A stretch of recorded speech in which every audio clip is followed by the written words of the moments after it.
अच्छा जी, मेरा नाम है मोहब्बत साइन कर लिया आपने, ये बताएं ये वो किस तरह हुआ, फिर उस फिल्म ने रिकॉर्ड कायम कर दिए और फिर चाइना कैसे पहुंच गई और वहां आपके मुजस्मे कैसे बन गए? ये अपना एक्सपीरियंस शेयर करें हमारे साथ।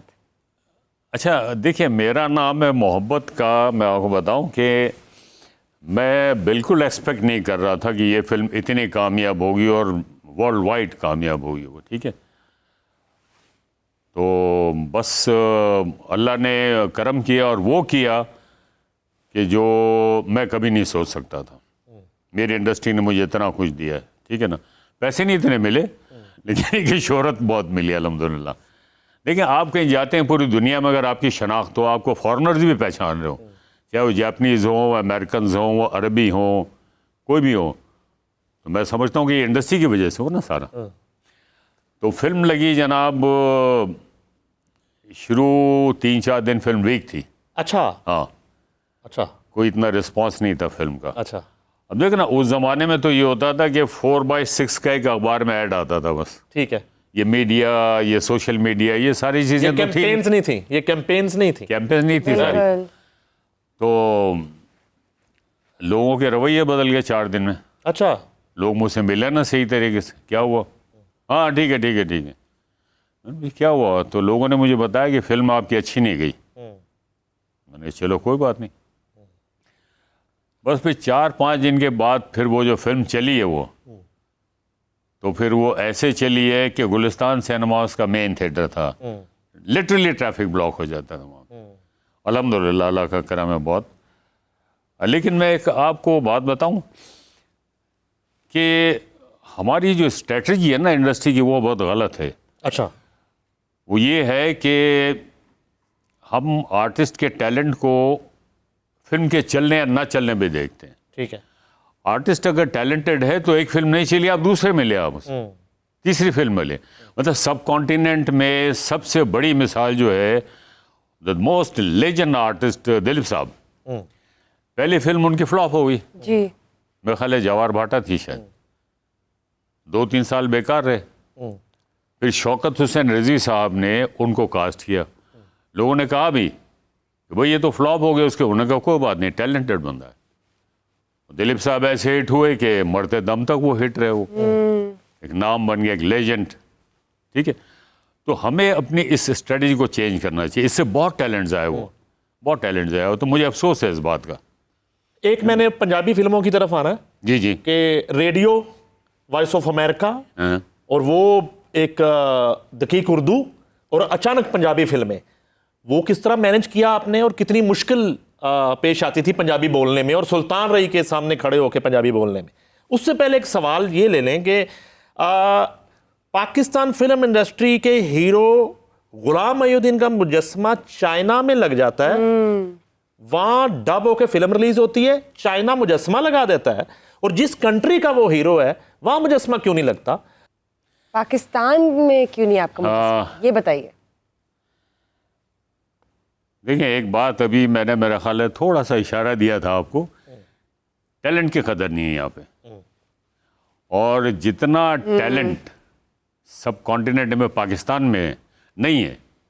ये नहीं कि मैं पाकिस्तानी हूँ तो इसलिए अपने मुल्क की तारीफ कर रहा हूँ, ये फैक्ट है। दूसरे मुल्क के लोग भी कहते हैं कि जितना टैलेंट आपके पास है हमारे पास नहीं, वो कदर नहीं है हमारे पास, ये बड़ा मसला है। और ये सारे काम जो होते हैं ये ऑफिशियल लेवल पे होते हैं। तो पता नहीं वो कौन सा दिन आएगा कि जब हमारे टैलेंट की, हमारे आर्टिस्टों की, हमारे अदीब हैं, साफ़ी हैं, दानिश्वर हैं, उनकी कदर करेंगे लोग। बिल्कुल बिल्कुल। वो नहीं है। और ये जब ऑफिशियल लेवल पे ऑन करेंगे, आवाम खुद ब खुद उनको, शायद 27वीं तरमीम के बाद टैलेंट की कदर हो जाए। अभी तो 26वीं तो तरमीम चल रहा है, अभी 26वीं तरमीम यानी कि हम उम्मीद कर सकते हैं कि आर्ट एंड कल्चर को 27वीं तरमीम में रखा जाए। शायद अच्छा सर, highlight किया ये जाए। सुल्तान रई का दौर आ गया। हाँ जी।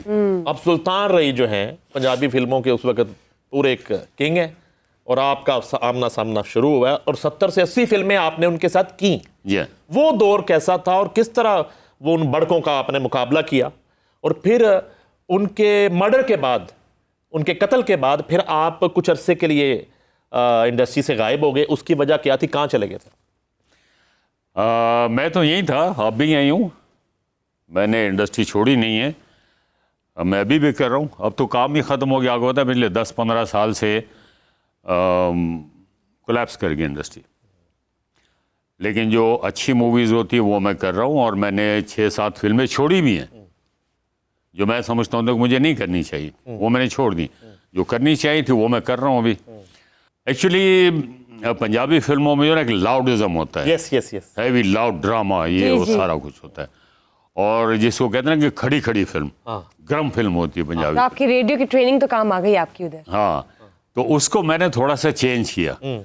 और जब मुझे ऑफर होती थी तो मेरी कोई टर्म्स कंडीशन होती थी। मेरी पहली फिल्म थी मतलब अमानत, वो एक सोशल फिल्म थी रंगीला साहब की, वो भी मेगा हिट फिल्म थी।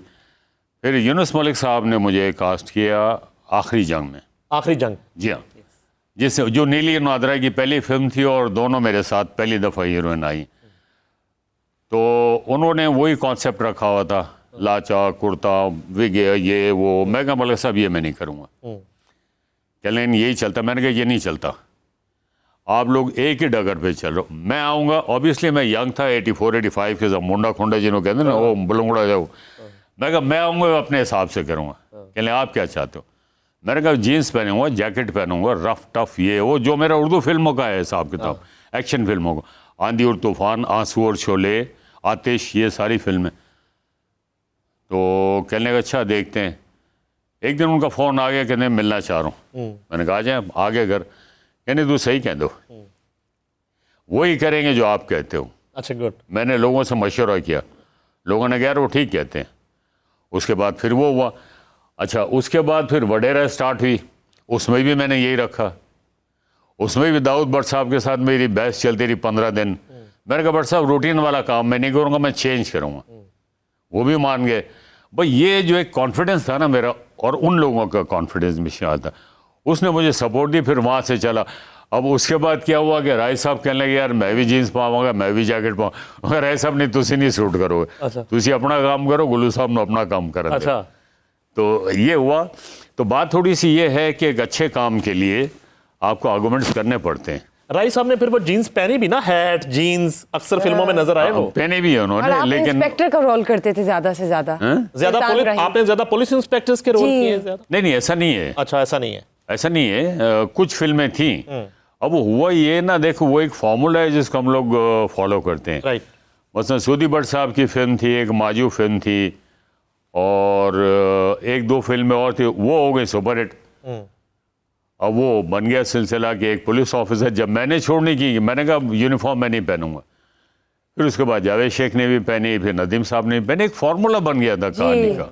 सर सुल्तान रही जो हैं उनकी तो कोई याद शेयर करें हमारे साथ, कोई एक्सपीरियंस, कोई मजेदार वाकया। कोई वाकयात राय साहब के साथ जी। ऑन सेट, वैसे जिंदगी के। सुल्तान रही राय साहब का ये होता था कि मतलब मेरे साथ काम करके बहुत खुश होते थे, और कभी कभी मेरा उनके साथ क्लैश भी होता था।